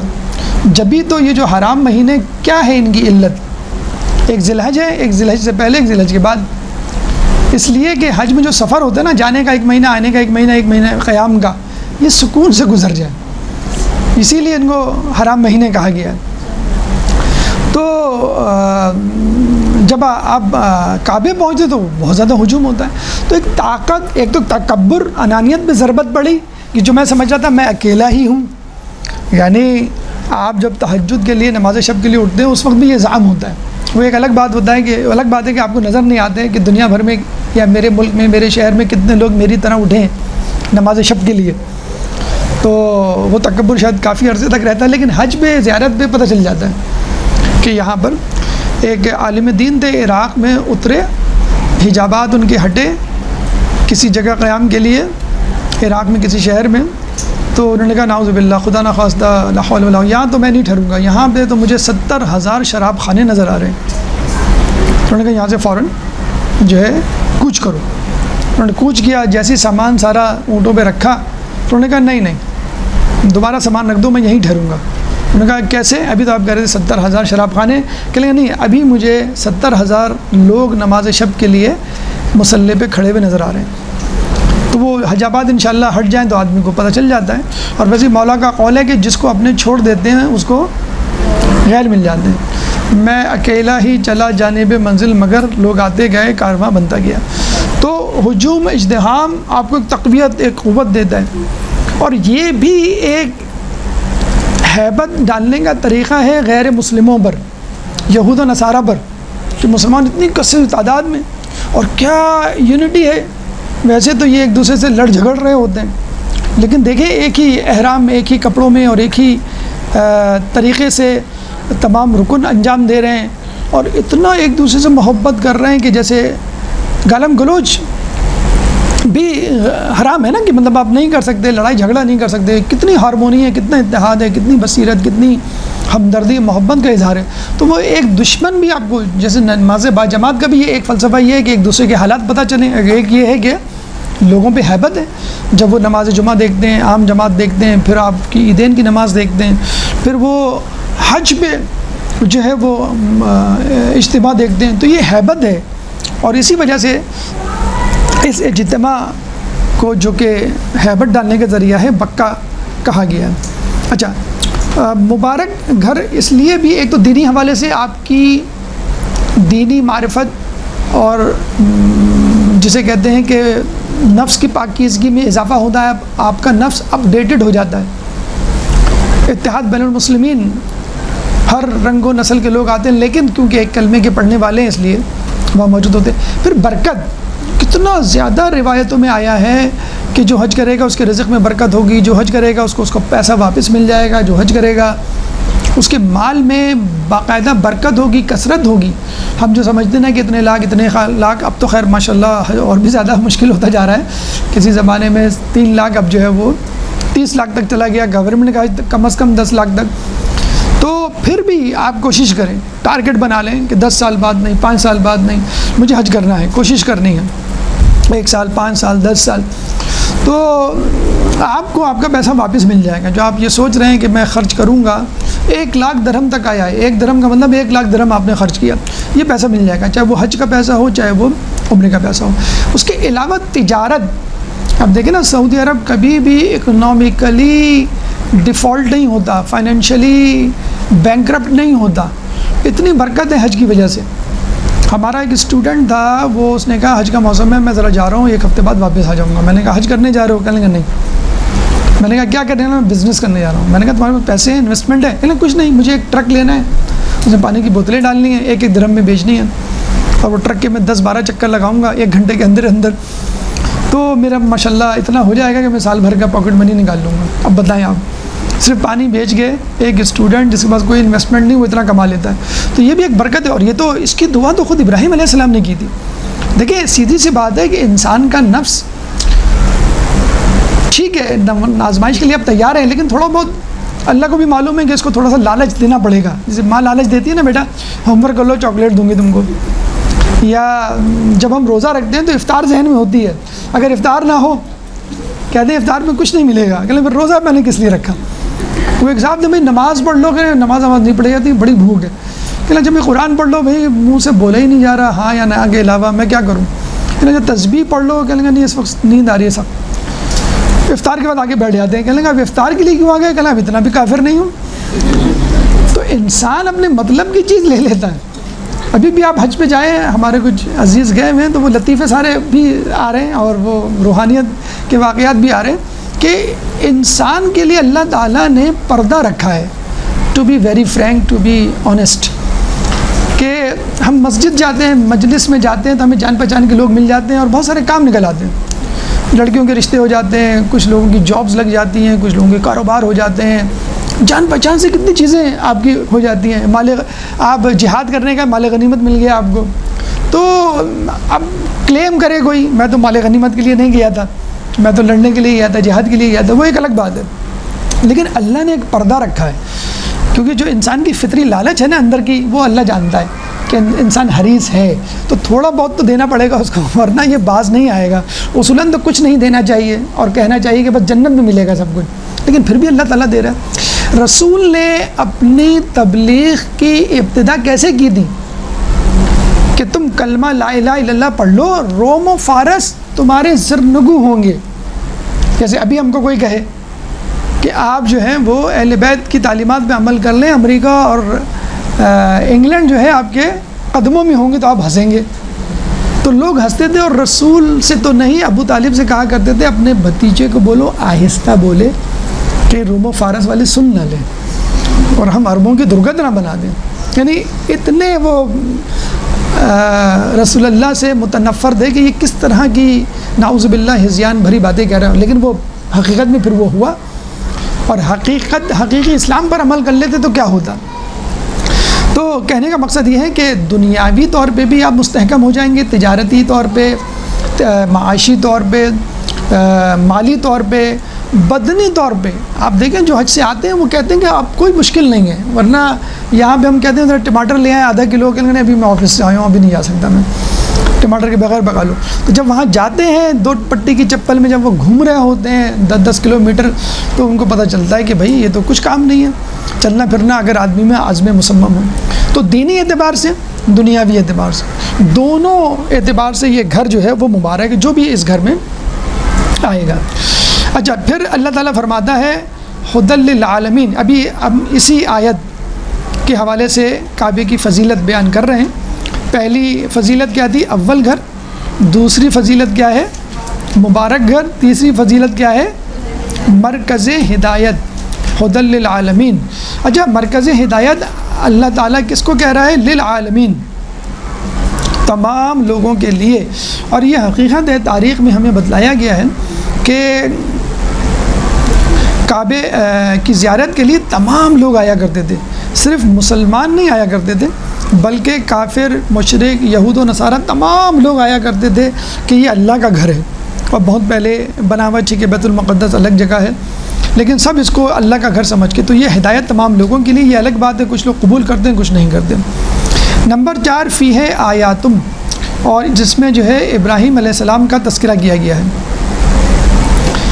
کہ فیہ آیاتم بیناتم مقام ابراہیم، کہ اس میں آیات ہیں، نشانیاں ہیں اور مقام ابراہیم ہے. علماء فرماتے ہیں اس میں صرف مقام ابراہیم نہیں، مقام ابراہیم تو ایک فرض کر لیں ایک مثال اللہ نے دی ہے، ورنہ اس میں جو ہے وہ بہت زیادہ جو ہے وہ آثار ہیں ابراہیم علیہ السلام سے متعلق. حجر اسود ابراہیم علیہ السلام کے زمانے میں ایک روایت کے مطابق لایا گیا اور اس میں لگایا گیا. رکن، کعبے کا ہر کونا ایک رکن کہلاتا ہے، اور ہر رکن کا ایک نام ہے. اور یہ بھی کہا گیا ہے کہ نوح علیہ السلام کے زمانے میں کعبے کی دیوار شکستہ ہو گئی تھی، بنیادیں تو رہ گئی تھیں، دیواریں ڈھہ گئی تھیں یا ٹوٹ پھوٹ شکستہ حالی زبوں حالی کا شکار تھی. تو ابراہیم علیہ السلام نے ان دیواروں کو مکمل کیا اور ستون بنائے. تو یہ ستون بھی ابراہیم علیہ السلام کے ہاتھوں کے بنائے ہوئے ہیں اور اسماعیل علیہ السلام کے.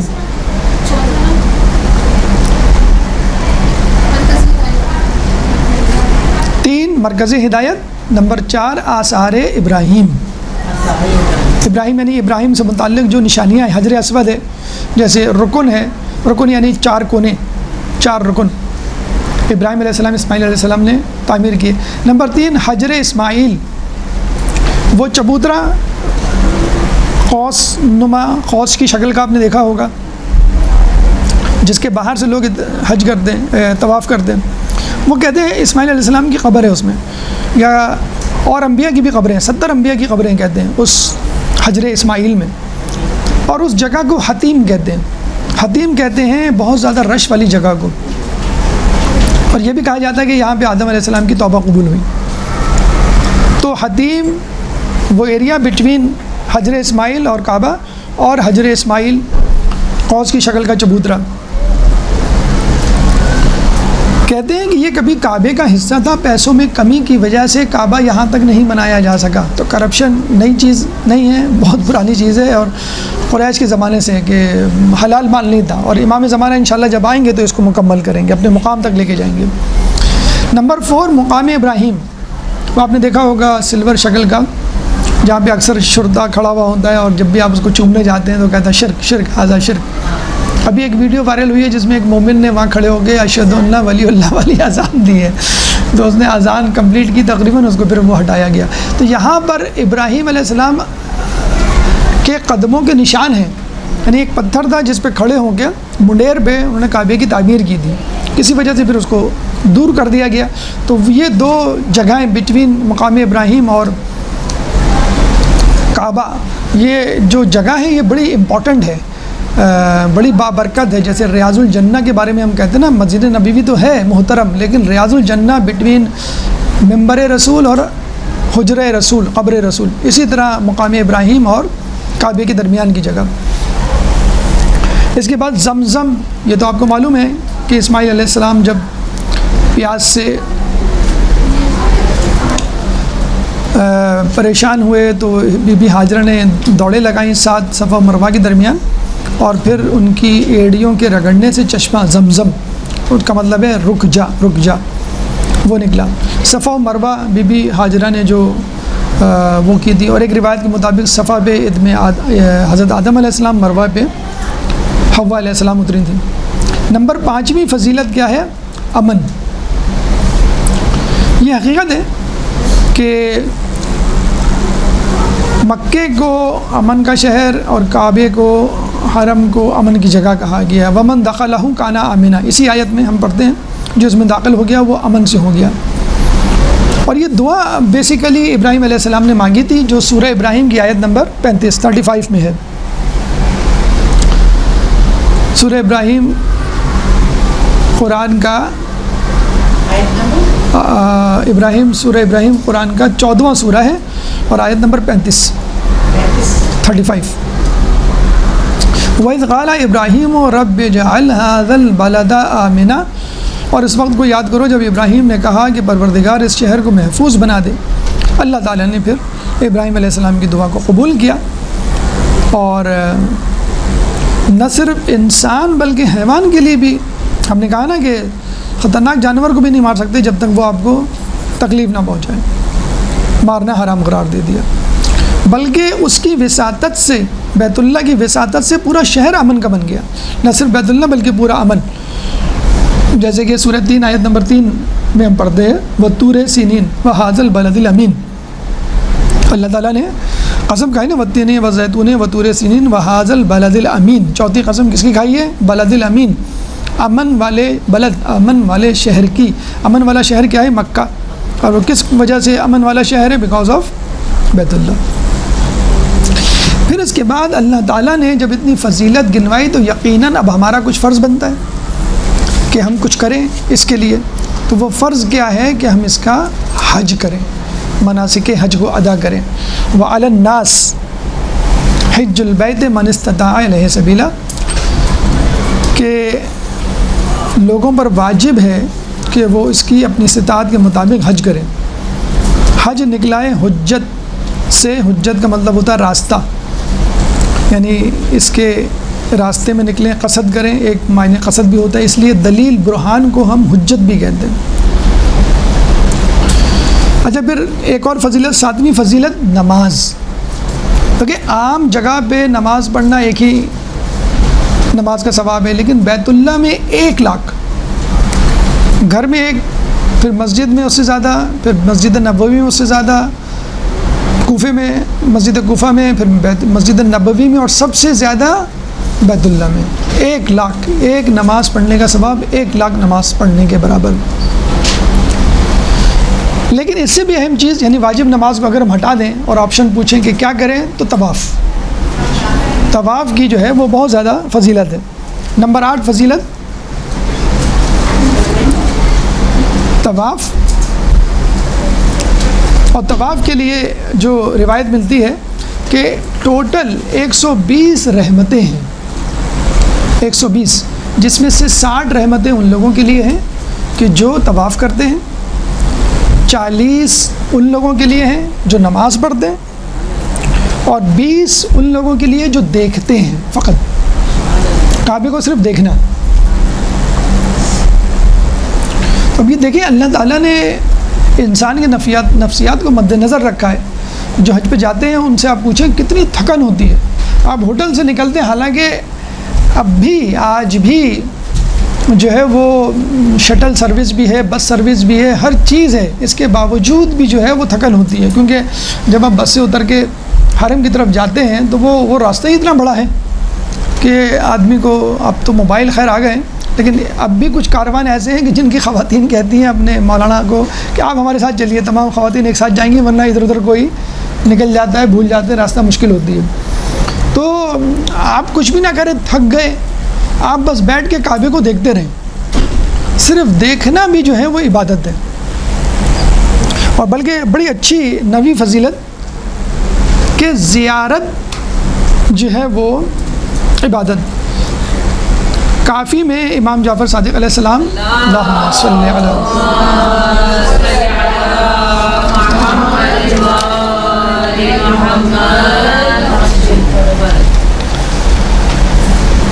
آپ نے فرمایا جو کعبے کی طرف نگاہ کرے اس کے نام پر ہمیشہ نیکی لکھی جائے گی اور اس کا گناہ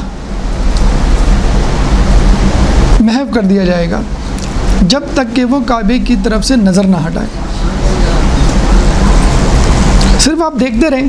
وہ الگ بات ہے وہ زمزم ٹاور کون سا کلاک ٹاور بنا ہوا ہے، لوگ اس کو دیکھ رہے ہوتے ہیں، کعبے کے پیچھے سے وہ سر نکالے کھڑا ہوا ہوتا ہے یوں.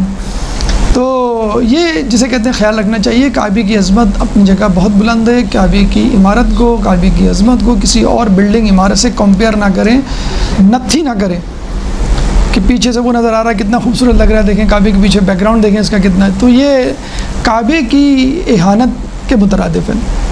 اب آ جائیں تیسرا مرحلہ، تاریخ کعبہ.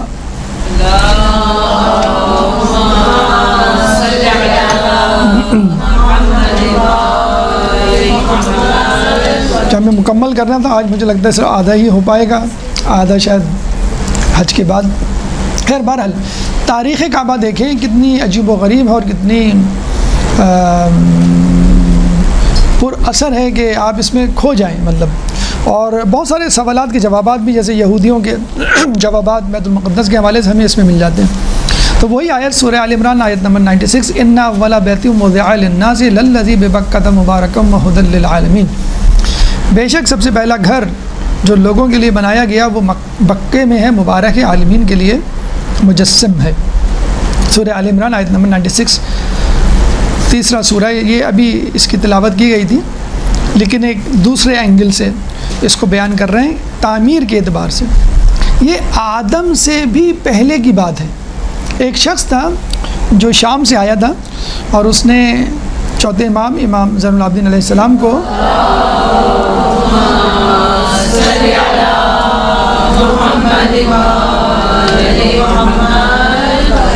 مخاطب کر کے پوچھا کہ یہ بیت اللہ اور طواف کی کیا حقیقت ہے.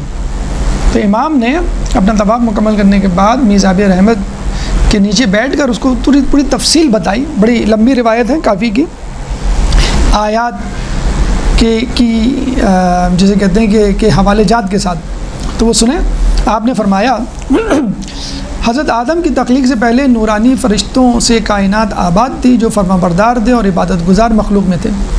اللہ قرآن میں فرماتا ہے لا یعصون اللہ ما امرہم ویفعلون ما یؤمرون. سورہ تحریم آیت نمبر 2. سورہ تحریم قرآن کا 66واں سورہ ہے، چیپٹر 66 ورس نمبر 2. وہ اللہ کے حکم کی نافرمانی نہیں کرتے اور وہی کام انجام دیتے ہیں جس کا انہیں حکم دیا گیا ہے. جب یہ تو اطاعت چل رہی تھی فرشتوں کی، ٹھیک ہے. دیکھیں اللہ تعالیٰ نے جو ہمیں ہسٹری پتہ چلی ہے ہر شخص کا امتحان لیا ہے. فرشتوں کا بھی امتحان لیا ہے، انسانوں کو بھی لیا ہے، انبیاء کا بھی لیا ہے، گناہ گاروں کا، نیکوکاروں کا. اب جب دیکھا فرشتوں کو اتنے اوبیڈینٹ ہیں، اتنے اطاعت گزار ہیں کہ ٹھیک ہے لیٹس ہیو اے ایگزام، ذرا دیکھتے ہیں تم میں سے کون کون عبادت گزار ہے، اطاعت گزار ہے. تو اللہ نے کہا انی جاعل فی الارض خلیفہ. امام زین العابدین فرما رہے ہیں اللہ نے حکم دیا انی جاعل، خبر ڈسکلوز کی، انی جاعل فی الارض خلیفہ، بے شک میں زمین میں اپنا نائب بنانے والا ہوں. سورہ بقرہ آیت نمبر 30. اچھا اس سے پہلے فرشتوں کو الزام تھا کہ ہم نائب ہیں، ہم خلیفہ ہیں، اللہ کی جو بات پہنچانی ہوگی وہ ہم پہنچایا کریں گے، اللہ کا کام جو کرنا ہوگا وہ ہم کیا کریں گے. تو یہ ہمارا بدل کہاں سے آ گیا، ہمارا سبسٹیچیوٹ کہاں سے آ گیا. تو ایک حسد کی چنگاری ان کے اندر پیدا ہوئی اور فوراً رسپونڈ کیا انہوں نے بغیر سوچے سمجھے. کیا کہا اتجعلوا فیہا من یفسد فیہا ویسفک الدماء ونحن نسبح بحمدک ونقدس لک. کہ تو کسے خلیفہ بنائے گا جو زمین میں فساد کرے گا، جو خون ریزی کرے گا، جبکہ ہم تیری تسبیح و تقدیس کے لیے کافی ہیں. اپنا پازیٹیو پوائنٹ بتلا دیا اور انسانوں کا نگیٹو پوائنٹ بتلا دیا کہ ہم تیری تسبیح کرتے ہیں، کتنے گڈ بوائے ہیں، اور تو کس کو پیدا کر رہا ہے، جو بیڈ بوائے ہیں جو لڑائی جھگڑا کریں گے. اچھا بات کوئی غلط نہیں کی تھی، ٹو بی ویری فرینک، بات تو کی تھی صحیح. صلح نے کراچی کے جو حالات ہیں، فلسطین کے جو حالات ہیں، یمن کے، لبنان کے، یوکرین کے، جہاں دیکھیں فتنہ فسادی تو ہے. اچھا اللہ نے کیا یہ کہا تھا کہ تم جھوٹ بول رہے ہو؟ نہیں. تو اللہ نے کہا تھا انی اعلم ما لا تعلمون، کہ جو مجھے معلوم وہ تمہیں نہیں معلوم. جھٹلایا بھی نہیں، یہ بھی نہیں کہا کہ اب بتا دیں فرشتوں کو اطاعت کی وجہ سے اتنی معرفت ہو گئی تھی کہ وہ قیامت تک کے حالات پہ نظر رکھتے تھے کہ کیا ہونے جا رہا ہے. تو اللہ نے کہا انی عالم ہوں ما لا تعلمون، جو مجھے معلوم ہے تم کو نہیں معلوم، بس خاموش رہو اور دیکھتے رہو. کہتے ہیں کہ فرشتوں کی زبان سے جب یہ نکلا، یعنی حقیقت نکلی تھی، دیکھا جائے کہ تو کس کو بنا رہا ہے جو فساد کریں گے، تو ان کو احساس ہو گیا کہ ہم سے غلطی ہوئی. ہم نے جو ہے وہ ایک کیا کہتے ہیں اردو میں محاورہ پہنوتی ڈال دی، خدا کے کام میں رکاوٹ ڈال دی، خدا کو نعوذ باللہ کھٹیرے میں کھڑا کر دیا کہ تو کیا غلط کام کر رہا ہے اور یہ صحیح کام نہیں ہے، اور ایک فسادی آدمی کو خلیفہ بنانے کا کیا فائدہ مثلا. خیر کہہ تو دیا، اب ان کو احساس ہوا کہ ہم سے غلطی ہوئی. اب میں آپ کو مثال دوں، اب انہوں نے اس غلطی کے لیے کیا کیا. کہتے ہیں کہ انہوں نے عرش الہی کا چکر لگانا شروع کر دیا. اب آپ کہیں گے چکر لگانے کی کیا ضرورت تھی، ویسے ہی کہتے تھے. اب آپ تھوڑا سا غور کریں، آپ اپنی امی کو جواب دے دیتی ہیں ترکی بترکی، یا بہو اپنی ساس کو کچھ کہہ دیتی ہے، اس کے بعد کیا ہوتا ہے، آگے پیچھے پھر رہی ہوتی ہے نا آپ کے. وہ آپ بیڈ روم میں، وہ بھی بیڈ روم میں، آپ ڈرائنگ روم میں، آپ بھی ڈرائنگ روم میں، آپ جھٹکنی لے کے کچھ صاف کر رہی ہیں، وہ بھی جھٹکنی لے کے صاف کر رہی ہے. آپ کچن میں، آپ وہ فوراً کچن میں، وہ پیچھے پیچھے دیکھ رہی ہے کیا ہو گیا اس کو. اب وہ پیچھے پیچھے وہ ساس یا ماں جو ہے وہ اندر اندر ہنس بھی رہی ہے، وہ پاگل ہو گئی، ابھی اتنی غلطی ہوگی نا، اب یہ شرمندہ. وہ آپ کپبورڈ کھول رہی ہیں، امی کیا چاہیے، کون سا ڈریس استری کر دوں میں آپ کی. تو وہ اس کو ہم کیا کہتے ہیں اردو میں، آگے پیچھے پھرنا. تو امی کیا کہتی ہیں، ساس کیا کہتی ہے، کیا تم میرا طواف کر رہی ہو. پھر وہ سمجھ جاتی ہیں کہ یہ ان سے جو ابھی غلطی ہوئی ہے نا، یہ اس کے لیے ہے. آپ نے معاف کر دیا، آپ نے معاف کر دیا نا، ہاں آپ نے معاف کر دیا، کوئی بات نہیں، کوئی مسئلہ نہیں ہے. تو آپ کا دل خود نرم ہو جاتا ہے نا، جب بچہ، بچی، لڑکی، بہو جو بھی ہے وہ آپ کے آگے پیچھے پھر رہا ہوتا ہے. تو فرشتے اللہ کے آگے پیچھے کیسے پھریں؟ اللہ کوئی وجود تو نہیں رکھتا نا، یعنی وجود کا مطلب ہے مجسم وجود، کسی جگہ لوکیشن آپ گئے اللہ وہاں پہ ہے اور میں وہاں جا کے. عرش الہی جس طرح کعبہ اللہ کا ایڈریس ہے، اللہ سے ملنا کہاں جانا، ابھی بیت اللہ چلے جاؤ. اسی طرح عالم ملکوت میں، آسمانوں میں اللہ کا ایڈریس کیا ہے، عرش الہی.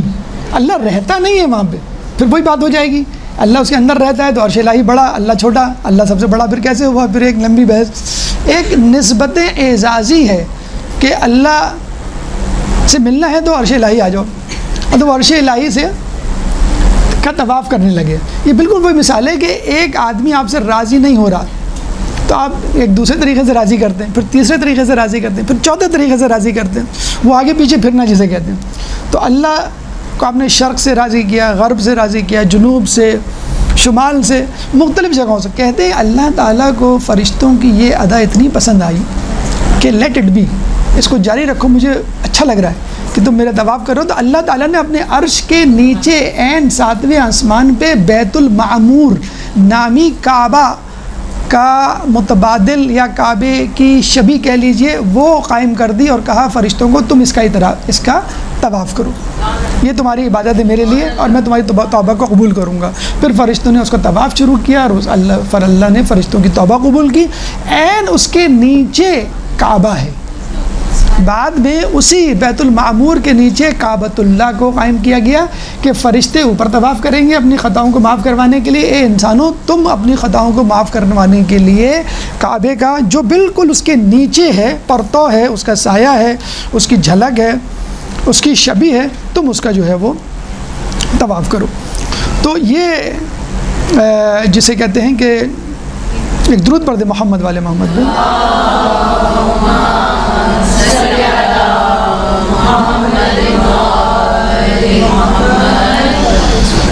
یہیں تک اس کو رکھتے ہیں، وقت آپ کا مکمل ہو گیا. اس کے بعد دور ابراہیم ہے، پھر دور رسول، اور اس کے بعد تحویل کعبہ، انبیاء اور کعبہ، ائمہ اور کعبہ اور ہماری ذمہ داری.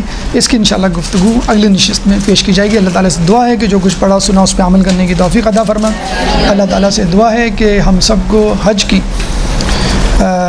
سعادت حاصل کرنے کی توفیق عطا فرما. جو حج پہ گئے ہیں ان کی عبادتوں کو قبول فرما، ان کے پیچھے ان کے گھر والوں کی حفاظت فرما، ان کے ایمان جان مال عزت کی حفاظت فرما. جو پریشان حال ہیں ان کی پریشانی کو دور فرما. جو بے روزگار ہیں ان کو رزق حلال عطا فرما. جو رزق حلال کما رہے ہیں ان کے رزق حلال میں برکت عطا فرما. جو مقروض ہیں ان کے قرضوں کو ادا فرما. جو راستے میں ان کو منزل عطا فرما، جو گمشدہ ان کو ان کے پیاروں سے ملا۔ مسلمان دنیا میں جہاں جہاں ظلم و ستم کا نشانہ بنے ہوئے ہیں ان سے ظلم و ستم کو دور فرما، ایمان کے ظہور میں تعجیل فرما، ہمیں ان کے انصار آوان میں شامل فرما۔ ایک مومن جن کا آپریشن ہے، دعا ہے، محمد فاضل ان کا نام ہے، ان کے لیے دعا کی درخواست ہے۔ اللہ تعالیٰ بیمار کربلا کے صدقے ان کی بیماری کو دور فرما، آپریشن کو کامیاب فرما، اور تمام جسمانی اور روحانی امراض سے ان کو صحت یاب فرما۔ ربنا تقبل منا انک انت السمیع العلیم وتب علینا انک انت التواب الرحیم برحمتک یا ارحم الراحمین۔ اللہم صل علی